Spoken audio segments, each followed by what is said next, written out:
It's an Archaeo-Death interview with Professor Howard Williams and his guest. Okay, hello Archaeo Deathlings, and welcome to another interview with me, Professor Howard Williams, and my special guest. And this week we've got a very exciting special guest from the other side of the Atlantic. We have Dr. Jessica Cerezo-Román. And hello Jessica, how are you? Hi, I'm very well, thank you. I am So excited to be here. I'm excited to be here too, and because we met like 9.5 years ago back in Arizona of all places, in one of my few trips across the Atlantic, and we ended up sort of co-authoring a chapter in a book together, and then editing a book together. And we've been in touch ever since, but it's been a couple of years and pre-pandemic since we've really been in touch. So it's wonderful to have this opportunity to see you and to have a conversation about all things to do with the archaeology of death.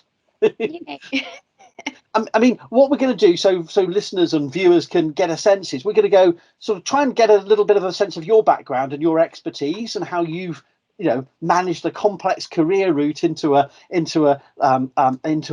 job. And you're at the Department of Anthropology at the University of Oklahoma now, but you've had a bit of a complex journey to your current position, I understand. And then hopefully we can talk a bit about your research, a bit about your teaching, and a bit about what you think is happening, what's hot, what's new, what you're going to be up to moving forward. Does that sound okay? Yeah, perfect. Thank you, Howard. I mean, so over to you, really. How can you introduce yourself and give a sense of your career to date? Yeah, absolutely. So I'm an assistant professor at the University of Oklahoma in the Department of Anthropology. I started here. This is my third year in the department, and I had it's kind of an interesting trajectory. I started doing my BA in Puerto Rico. Then I moved to Mexico City to the School of Anthropology and History to do my master degree. I did it on biological anthropology. And then I decided to move to Arizona, to Tucson, to do my PhD in archaeology. So I have a strong background in both the study of human remains, which is where I specialize, and the archaeological context. So I've been, while I was doing my PhD and my master degree, I was also very involved in working with forensic anthropology. So I did a lot of, I did an internship with the medical examiner office in Tucson, Arizona, working with migrant death and on identifying individuals. Uh, and also, I worked extensively when I was in Mexico in the medical examiner office. It's called the CEMEFO there. So I have been. I tell to my students and my colleagues that I wear multiple hats. I specialize in the study of human remains. I have worked extensively with cremated remains too, with highly burned, thermally altered remains. Um, I'm a Southwest archaeologist and also forensic anthropologist. Wow. So, I mean, because these terms vary between the UK, parts of Europe, the US, would you, I mean, if you were going to have one hat only, would you call yourself a forensic archaeologist or forensic anthropologist, bioarchaeologist, southwestern archaeologist? What would be the one hat or is that just impossible to choose one thing that defines you? Yeah, it's kind of a bioarchaeologist with a specialty on highly burned fragmented remains that I can apply to modern contexts and to ancient contexts. I mean, that's the thing, isn't it? We're both, I mean, I didn't say at the very beginning, the reason why we know each other is because we're both obsessed with burning bodies, not as a hobby, but as a research focus. And you really have expand the modern context to ancient societies in that regard. I mean, so but how did you then, coming from Tucson, what happened then? What happened job wise? I mean, did you go straight into work from your PhD or? So before I finished my PhD, I started working as a researcher in Brussels in the natural history museums. And then I finished my PhD, and my first job was actually as a forensic anthropologist. So I work in the medical examiner office for about a year doing casework. And then I was like, I want to be back in the academia. So I began to apply to different jobs in the academia. And then I got hired in Harvard University in the Department of Anthropology. And I taught there for 2 years. It was as a college fellow. After there, I got my first tenure track job, and I went to California, to Cal Poly Pomona. It was a very very nice university, teaching intensive. So I continue looking for a more a balanced career between teaching and doing research. And now I am in the University of Oklahoma, which I'm really happy to be here. And you've been there 3 years, did you say? Is it? That's right. Wow. So you're just settling in, really. I mean, although I don't know, it depends on the job, doesn't it? But it takes a couple of years to get sort of settled in, I guess. But Absolutely. I am finally getting my laboratory up and running, and it's fully functional, buying instruments, getting student here. So yeah, everything is working. well, that's great, especially with the chaos of the global pandemic. I mean, that's you're almost sort of your doors are opening now again for this new year, and new students coming in. Is it going to be a busy summer for you, do you think?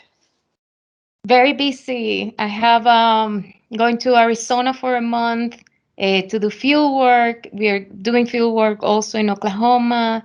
Then I'm going to Tulsa. I'm part of the investigation of the Tulsa Race Massacre. So I will be working there for a month. Then I'm coming back here to do some laboratory work, and I'm starting a new project in Greece. And I'm going to be there for 5 weeks approximately. I don't think you worked in Greece before. Is that a brand new endeavour then? Is it? It is. Wow, this is well. I thought we might be busy, but that's super busy. So I mean, let me ask a little bit about your research then, and about some of the. I mean, because you've got obviously a methodological and a theoretical sort of emphasis, and this has taken you literally across the globe. But I mean, where did it all start with your sort of doctoral research and your interest in the Hohokam and that kind of stuff, didn't it? Is that fair? It is. That is how I started. I was working at the Arizona State Museum while I was doing my PhD, and I was getting involved in many projects, CRM projects that we were getting subcontract. And I began to excavate a lot of cremation deposits. And I had so many questions about them. So that is where my interest started in cremation and mortuary practices with the Hohokam, in southern Arizona. And I have a lot of questions, and not a lot of people could answer them. So I was like, maybe this is what I need to do for my dissertation. And that is how it kind of started. And I become in love with the Southwest and with the specifically Southern Arizona cultural, archaeological cultures there. So, I mean, and you've stayed with that and published extensively on that, taking forward. Is that now something in the past for you, or is that still something trickling on alongside your more recent interests? It's a bit of both. Right now, I'm completing several. I did several publications. I'm finishing a few more, expanding as well to other areas in Arizona, especially the Phoenix Basin and the Tonto Basin. So it will continue at certain level, but I'm also expanding. In the greater Southwest, I expand to Sonora, which is south of Arizona, is northern Mexico, with a group that an archaeological group that is called the Cerro de Trincheras, which is contemporary to the Hohokam. And also their main burial custom is cremation.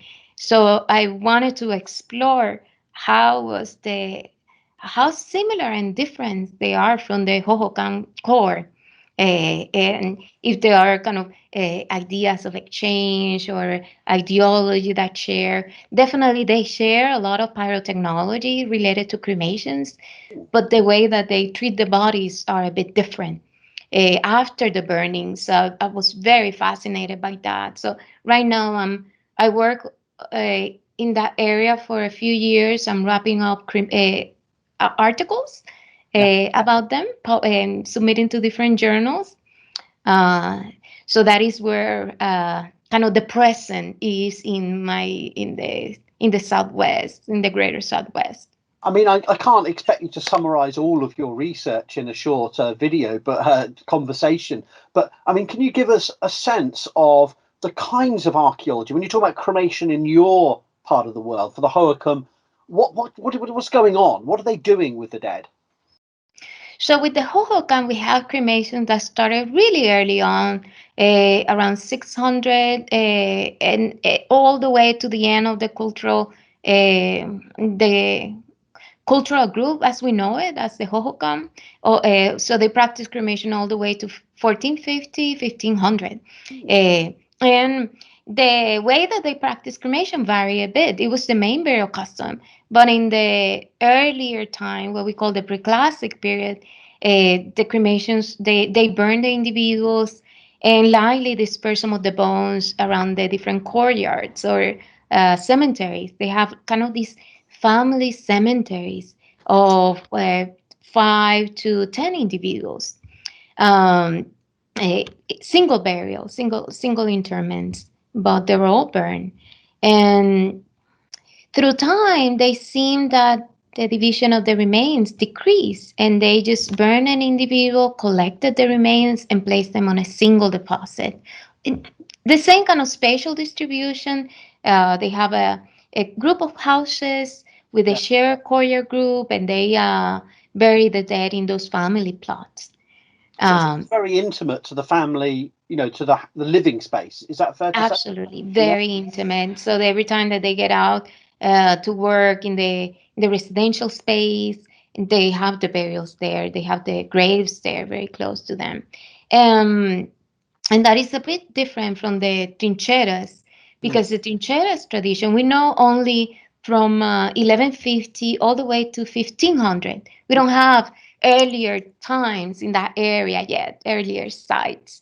Uh, so maybe that is something that we need to excavate in the future. But they burn the individuals, all the individuals, infants, children, males, females, and they put them in one single cemetery. They collect the bones and put them in a single cemetery in urns. And that cemetery, we have over 112 graves. So a Wow. very big cemetery. So it's more like communal space, Mm. shared by everybody in the society. So a bit different than the Hohokam. But the technology seems similar, though, you said. It is, yeah. They burn the individuals completely, but and very well. So they master that pyre technology. They master the way to construct a pyre because they're heavily burned, they're heavily calcined and warped. Uh, and it's interesting because when you see the deposit in the Cerro de Trincheras, we have that the individuals are almost complete. We're talking about 700 grams of bones. When we think about an adult, we usually have around 1,500 grams of bones. So the Cerro de Trincheras are pretty high deposits, so very complete individuals, versus the Hohokam that they're not. In the preclassic period, we have that they are around 60 grams of bones in terms of the mean bone weight. And in the classic period, we have that they're a bit more, like around 700 approximately. So big differences. So there is a change in how people treat their loved ones. Yeah. And so, what kind of big ideas are you applying to this material? Because I mean, that's we've just quickly reviewed the kind of evidence you have. I mean, how are you interpreting the significance of fire transformed, death rituals? I mean, how do we approach that? So from I guess how I have approached it is is being influenced by your by some of your work. So really enjoy your work. And I have developed from there and build up from there. So I really like to understand the different stages of the cremation rituals. So I kind of deconstruct it. And then to see what people do before the burning, with the burning, and after the burning. And then I try to apply ideas of issues of identity of the decedent, all kinds of identity like age, gender, group identity, and how they intersect um, in the burial ritual. And I also try to explain ideas of memory and commemoration.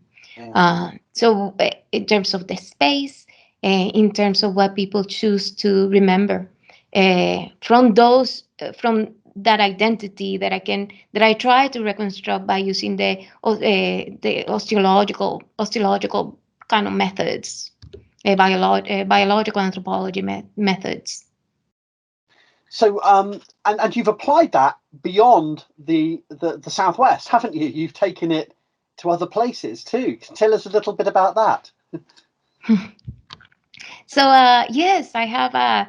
In terms of cremation, I have been working as beyond the Southwest. I work with Gallo-Roman, that we cremations from in Belgium from the first and second century, and then I also work in a project in Tunisia. There's a Neo-Punic site that we have a cemetery that is full of vessels with infants inside, infant and children, that they have been associated with the in that area of the world they call it the Tophets. So they have been associated with infant sacrifice. Yes. So I got into the project. I'm not a big fan of those type of topic, but I got into the project. So I say, okay, I will look at the human remains, and it become very interesting because most of the individuals, all of them, have have a lot of pathological conditions. So likely no evidence of trauma that I can see, but they were very sick. So systemic health problems around that area. So I'm working on the publication right now, kind of deconstruct that. Well, I don't want to ask you to reveal any sort of, pre-publication highlights, but I mean, are you finding sort of striking differences in, challenging previous approaches in these different areas, or are you confirming previous ideas? Are you allowed to talk about that? I don't know. I'm not. I'm finding different evidence. We don't have the evidence of that we can clearly say is sacrifice or not. We don't. We cannot see it. Probably likely based on the thermal high thermal alteration, but also there is no clear evidence of cut marks. But there is a lot of health problems that maybe contribute to the death of them.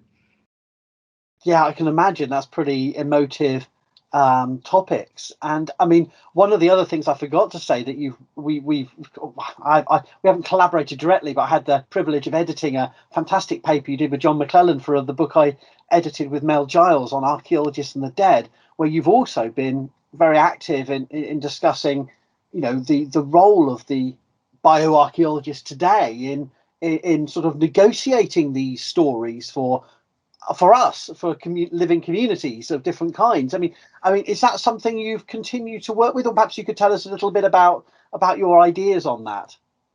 Yeah, absolutely. Well, I take a very kind of so from that publication, I'm moving on to a little bit more forensic views, and kind of establishing the manner of death, bringing that to light. So with that publication that we did with John McClellan, I was looking at the interaction between repatriation and how with biological anthropology or bioarchaeology, our work in archaeology, we can bring those remains back. We can identify those remains and bring them back to the family, and bring the ancestor in cases where we're talking about ancestral groups, that they have contemporary people that are claiming them as the ancestor. So in those cases, we can kind of bring those remains to them and repatriate them. And for living communities, especially within the Southwest, this is a very important pursuit, because uh, when a lot of these remains are excavated as part of CRM projects, so the area is going to be destroyed. So by us recovering them and giving them back to the groups, um, they can work with them and keep them and preserve it, or bury them in another space that they consider sacred. Um, in my work now, I'm a forensic anthropology consultant in the Tulsa Race Massacre investigation. Yeah, that And sounds fascinating. yeah, thank you. And I'm there because they suspect that some of the individuals were burned. So they contact me to see, and we are in the process of we're starting in this summer, actually in June, to do the exhumation of them. Anyway, we're trying to exhumate the remains and see what happened to them and bring them to the families and bring those stories back. It's no easy or appropriate language to use with things like that, but I'm trying to think. It's almost like the profound weight of responsibility you must face in that project, but also in the other projects where you're working with living communities. It's difficult. I just find it very difficult to know how to, but that is just so profoundly humbling, and to see. I mean, and very exciting. So that's why I said exciting project, but equally humbling, isn't it, to be having to do that kind of work. And in 2021, after what we've seen recent years in the US, without putting too fine a point on it's timely. Is that a fair thing to say? Yeah, Yeah. yeah. And I wondered whether I was going back to your earlier work with thinking about cremation and both sides of the modern US Mexican border. Do you feel there are still modern politics in terms of the traditions of research and the traditions of questions asked? The modern political divisions and cultural divisions still affect how these ancient cultures have been studied? Yeah, absolutely. So in Arizona, we work very closely with the Senan community. At least we try. Yeah. Usually that occur before the excavation. We do burial agreements, and in those burial agreements, they with the limit they and with their help, what type of analysis we're going to do. Most of that analysis means that no photograph can be taken, no destructive analysis can be done, and the span of the time that we have to do the analysis is fairly short. Uh, so we follow that as part of our agreement with them. And once so I cannot most of my work is morphological. I just look at the remains and measure them and describe them. And this is a bit different than in northern Sonora or in Mexico.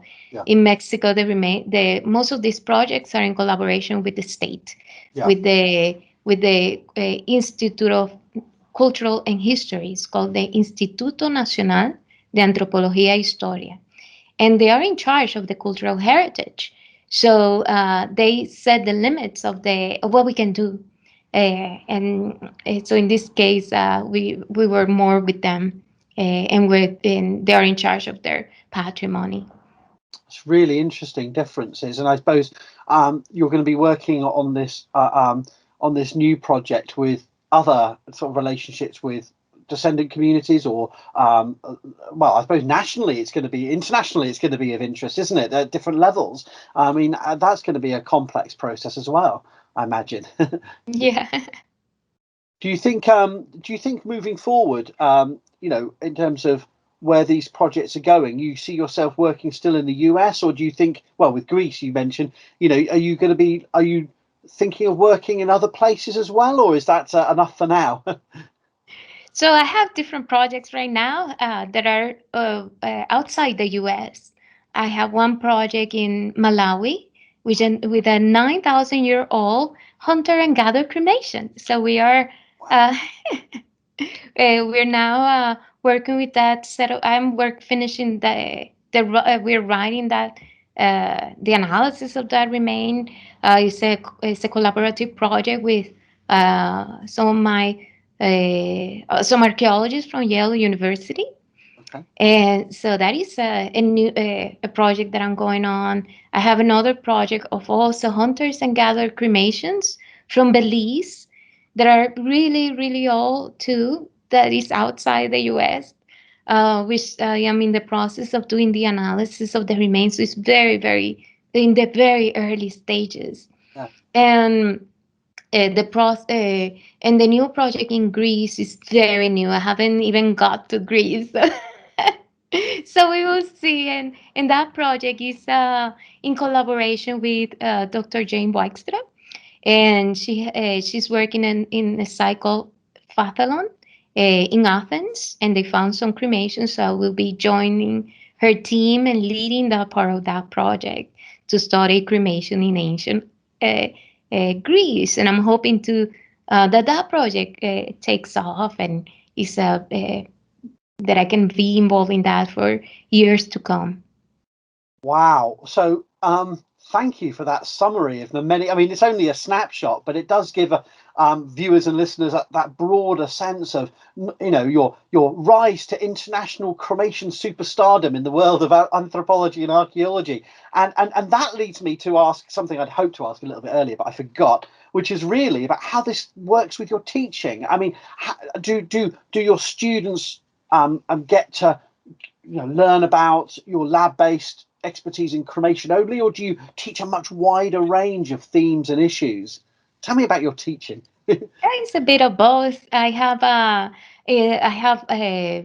lot of undergrads, master, and PhD students, and some of my classes are very basic, from introduction to biological anthropology.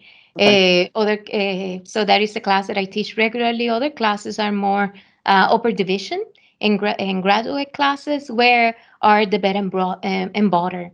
So in terms of methods, I really like to teach human osteology and forensic anthropology, and most of that is we use casts in the laboratory, and then we have other classes that are more theoretical, that are I teach one that is called the Archaeology of Death.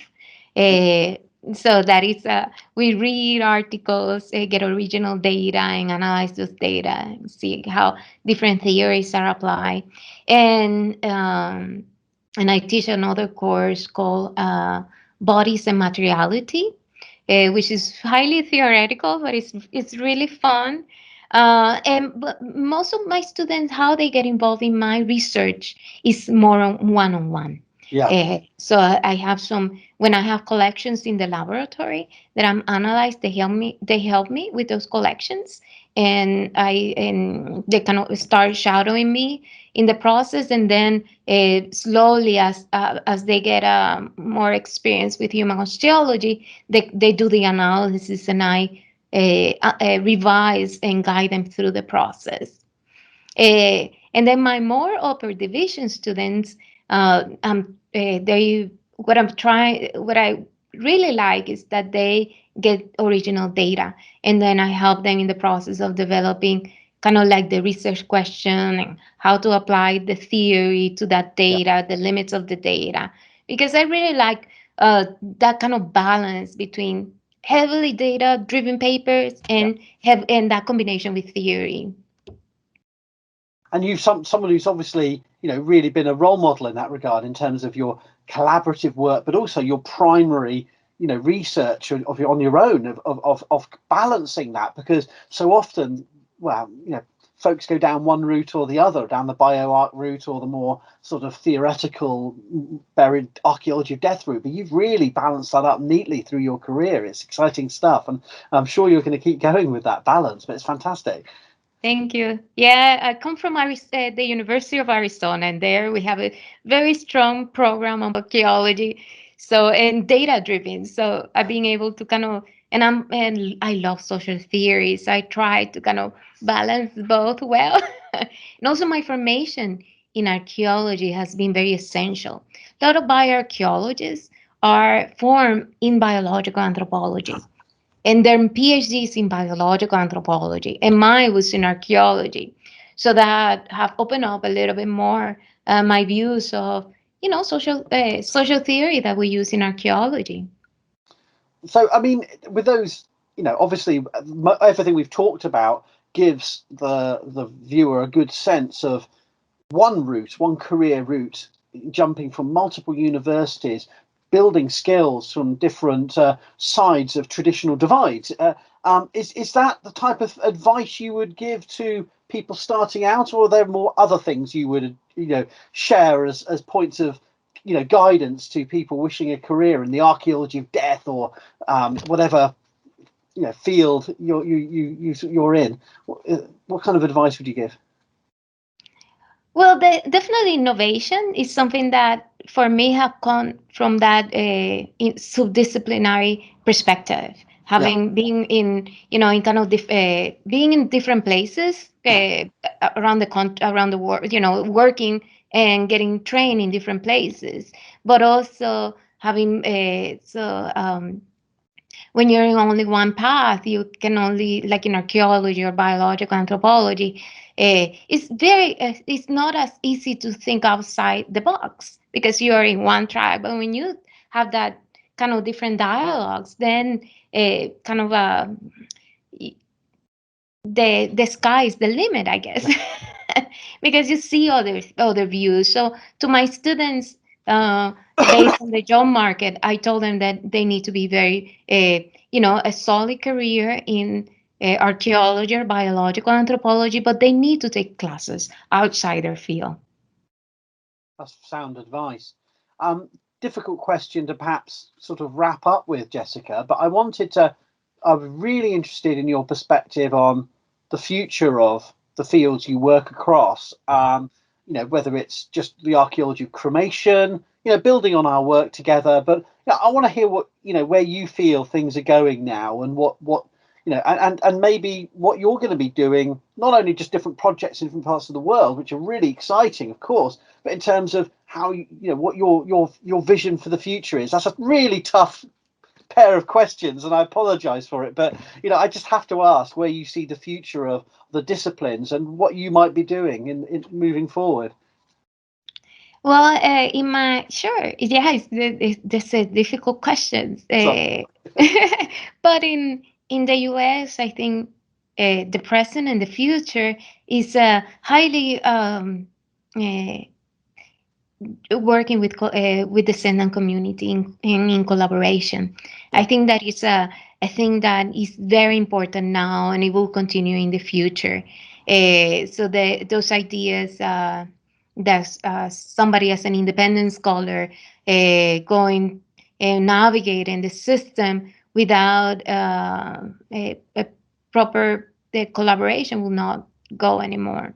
Yeah. And I think it's a thing of the past for good reasons. And in terms of the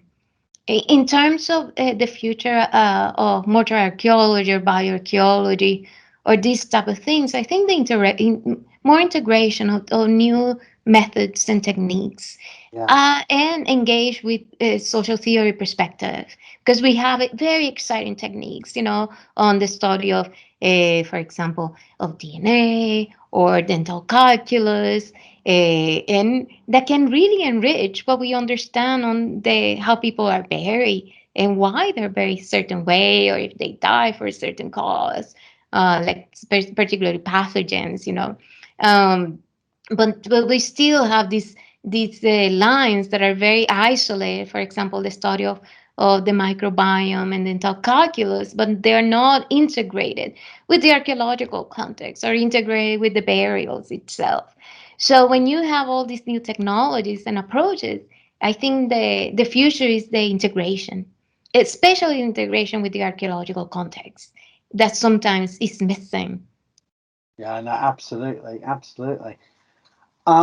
Wow. Well, I mean, I think one of the beauties of this YouTube channel is I can put all of the links so people can go and read your fabulous publications, and also, if you're willing, we can put in some links to the ongoing project, and we can add them in even later after the video's been released. But I mean, I think this hopefully serves as a wonderful introduction to your research, and the really exciting, vibrant fields in which you've been working across, and the different time periods, and the different, as well as the different regions that you've been, exploring thermally altered human remains from, ancient societies right up to the present. And the relevance of this topic is just unfolding now, isn't it? Really, I think we're at a really exciting time.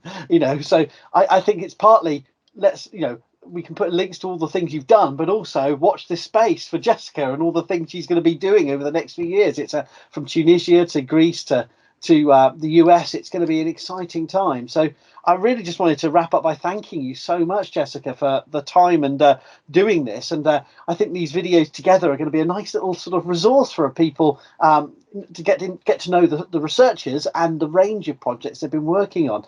I wonder if you had any final thoughts or anything we've missed out that you wanted to talk about. I think we're good. I was also going to tell you that I'm also have a project with inhumations in the Mayan world in Campeche, and we just recently had a article out, and it's getting some steam with the Mayan middle elite individual called the Lacan. So we're not only doing cremated remains, but I'm also working with inhumation, kind of similar approach, but without the thermal alteration. Yes, it doesn't have to be burnt to get your Yeah. interest. It helps, but it doesn't have to. Yeah. So yeah, that's a really amazing range. Well, if I can wrap up by saying thank you very much, Jessica, and I hope at some point we can have you back on to hear about some of these new projects and how the latest discoveries in the field and in the lab. Thank you, Howard. Thank you for inviting me. It's such an honor. Follow ArchaeoDeath on WordPress, or you'll never learn.